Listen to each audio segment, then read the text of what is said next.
ఈరోజు తాడిపత్రిలో జేసీ ప్రభాకర్ రెడ్డి గారు చేసినటువంటి వ్యాఖ్యల గురించి మాట్లాడమని చెప్తా ఉన్నారు.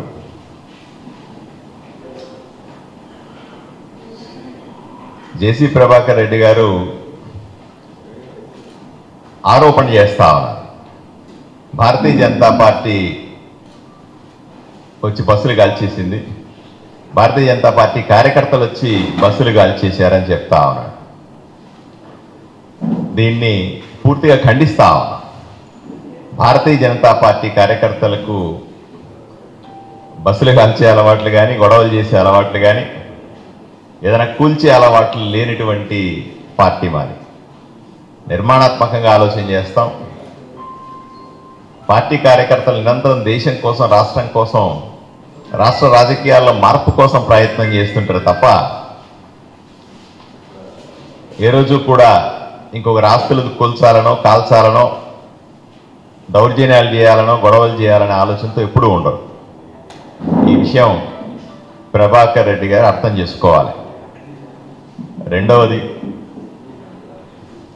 భారతీయ జనతా పార్టీని, అనుబంధ సంస్థలని నోటికొచ్చినట్టు మాట్లాడుతూ ఉన్నాడు.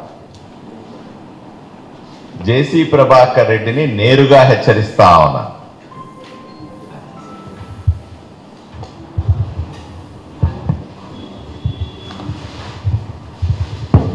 జేసీ ప్రభాకర్ రెడ్డిని నేరుగా హెచ్చరిస్తా ఉన్నాను. ఒళ్ళు దగ్గర పెట్టుకోవాలి, నోరు అదుపులో పెట్టుకోవాలి. నోటికొచ్చినట్టుగా భారతీయ జనతా పార్టీని కానీ, భారతీయ జనతా పార్టీ అనుబంధ సంస్థల్ని కానీ, ఆర్ఎస్ఎస్ లాంటి మహోన్నతమైనటువంటి సంస్థను కానీ నోటికొచ్చినట్లుగా మాట్లాడితే చూస్తూ ఊరుకునేది లేదు. తగిన విధంగా బుద్ధి చెబుతామనే విషయం ఆయనకు అర్థం కావాలి. ఎక్కడో ఒక మూల కూర్చొని ఆడింది ఆట, పాడింది పాట అని ఆడెవరు సమాధానం చెప్పేవాళ్ళు లేరు కాబట్టి, ఏ చెట్టు లేనప్పుడు ఆనందం చెట్టే మహావృక్షం అన్నట్టుగా అక్కడ 2 కెమెరాలు పెట్టుకుని నోటికొచ్చినట్టు వాగుతుంటే చూస్తూ ఊరుకోవడానికి భారతీయ జనతా పార్టీ కార్యకర్తలు సిద్ధంగా లేరు. మహిళల్ని గౌరవించలేని వ్యక్తి మహిళల గురించి ఏం మాట్లాడుతున్నాడు ఆయన? ఆ ఊర్లో మహిళలు కానీ, సమాజంలో మహిళల పట్ల గౌరవంతో ఉండాల్సిన అవసరం ఉంది. పార్టీ కార్యకర్తల పట్ల, పార్టీల పట్ల బాధ్యతతో వ్యవహరించాల్సిన అవసరం ఉంది. కెమెరా ముందుంది కదా అని నోటికొచ్చినట్టు మాట్లాడితే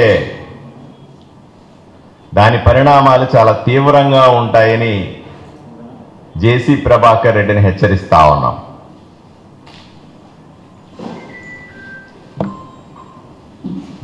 ఇంకా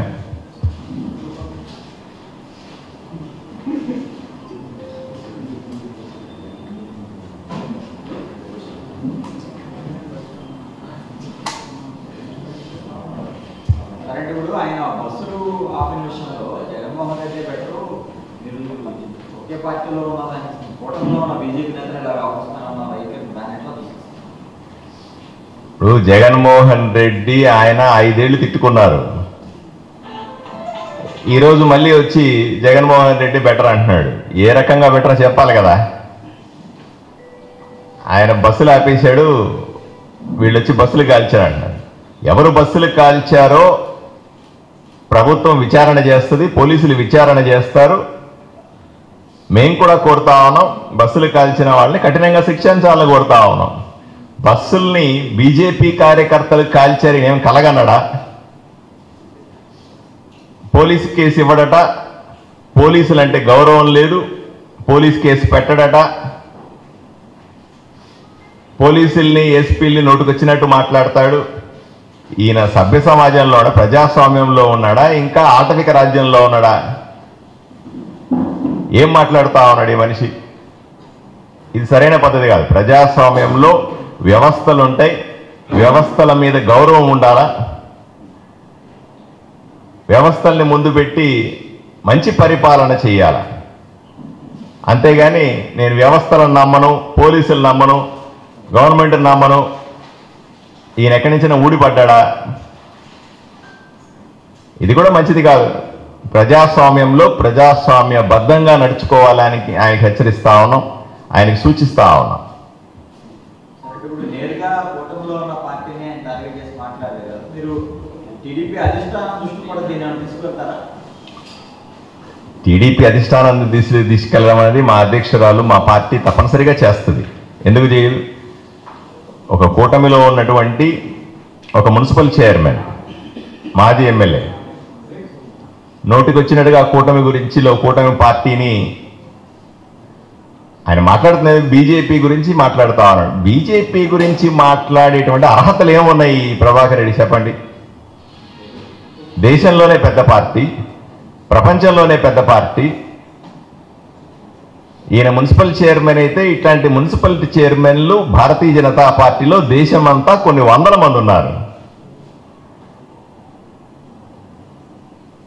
వందల మంది ఎమ్మెల్యేలు, ఎంపీలు ఉన్నటువంటి అత్యంత గౌరవం ఉన్నటువంటి పార్టీ భారతీయ జనతా పార్టీ. దాన్ని మాట్లాడే నైతిక హక్కు ఇతనికి ఏముంటుంది? దాంతోపాటుగా బీజేపీ ఆయన గుర్తు రావట్లేదట, ఆర్ఎస్ఎస్ అనే కానీ దాని అనుబంధ సంస్థలను గుర్తు రావట్లేదంట.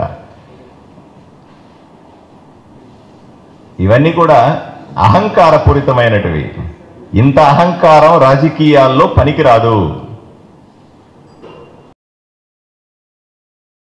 ప్రజలు ఓటేసి గెలిపిస్తే వాళ్ళకు అణిమణిగి మణిగి ఉండాల, ప్రజలకు నిరంతరం సేవ చేసుకోవాలి. ఎప్పుడో నాకు నోరుంది కదా అని ఊరి మీద పడితే, నోరుంది కదా అని నోటుకొచ్చినట్టు మాట్లాడితే పరిస్థితులన్నీ ఒకే రకంగా ఉండవు కదా. ఇది మంచి పద్ధతి కాదు. ఒకప్పుడు నడిచింది కదా అని ఇప్పుడు కూడా అలాగే నడుస్తుంది అనుకోవడం మూర్ఖత్వం. ఇది రాచరికము కాదు, రౌడీ రాజ్యము కాదు. ఇది కూటమి ప్రభుత్వం, అత్యంత ప్రజాస్వామ్యమైన నడిచేటువంటి ప్రభుత్వం. అతను మాట్లాడుతుంది గౌరవం ఉన్న పార్టీల గురించి, సంస్థల గురించి. ఇకనైనా మానుకోవాలి. ఎవరు సమాధానం చెప్పేవాళ్ళు లేరు కదా అని ఎక్కడ పడితే అక్కడ నోరు పారేసుకుంటే తగిన మూల్యం చెల్లించుకుంటాడు.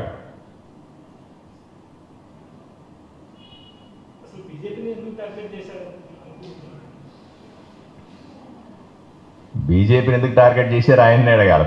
బీజేపీ గురించి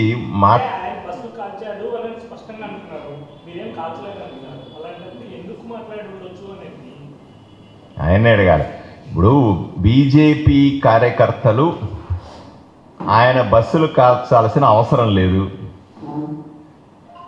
ఒకే కూటమిలో ఉన్నాం, రెండు మిత్ర పార్టీలు, కాల్చాల్సిన అవసరం లేదు, గొడవ పడాల్సిన అవసరం లేదు. అతనికి నిజంగా బీజేపీ కార్యకర్తలు అలా చేసి ఉన్నారని అనుమానం వస్తే అతను పోలీస్ కేసు పెట్టాలా? పోలీసులు విచారణ చేస్తారు. పోనీ బీజేపీ కార్యకర్తలు బస్సు కాల్చారని ఏ ఆధారంతో మాట్లాడుతున్నావా నువ్వు? నీ దగ్గర ఎవిడెన్స్ ఉంటే మీడియా ముందు పెట్టు. నా దగ్గర సీసీ ఫుటేజ్ ఉంది, లేదా పలానా వ్యక్తి ఫోటోలు తీశాను, పలానా దగ్గర వీడియోలు ఉన్నాయి, ఇట్లాంటివి చెప్పాలి తప్ప ఆధారాలు లేని మాటలు మాట్లాడి ఏదో ఒక రూమ్లో కూర్చొని ఒక కెమెరా పెట్టుకొని నోటికి వచ్చేసినట్టు మాట్లాడటం అన్నది సరైన పద్ధతి కానే కాదు కదా.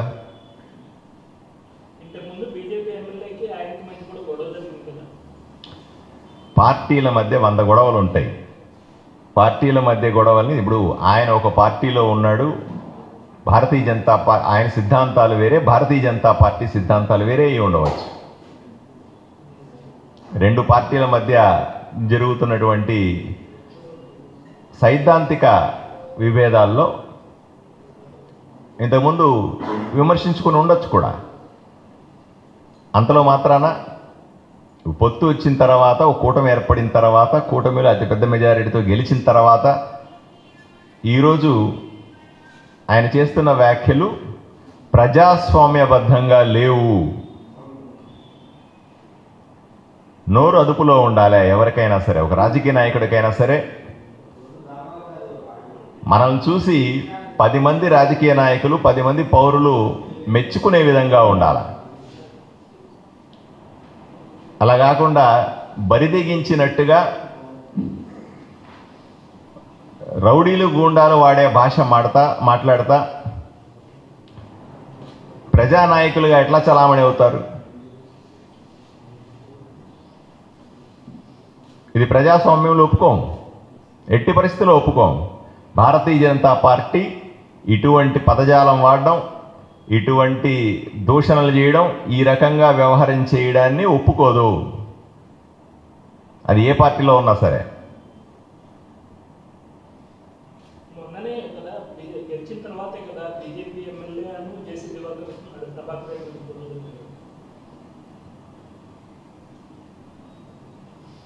రెండు పార్టీల మధ్య విభేదాలున్న సర్వసాధారణం.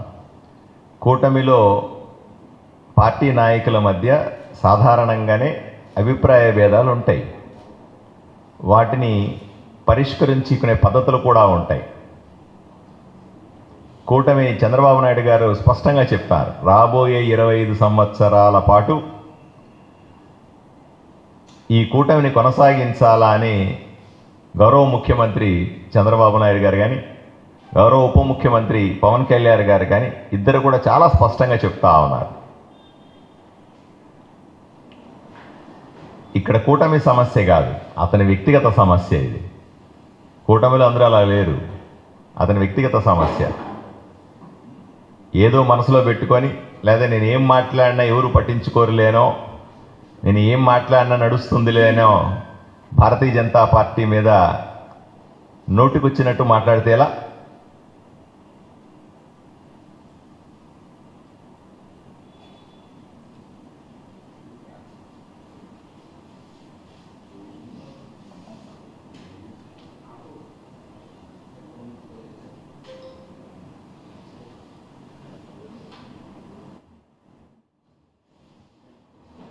ఏమన్నా చాలా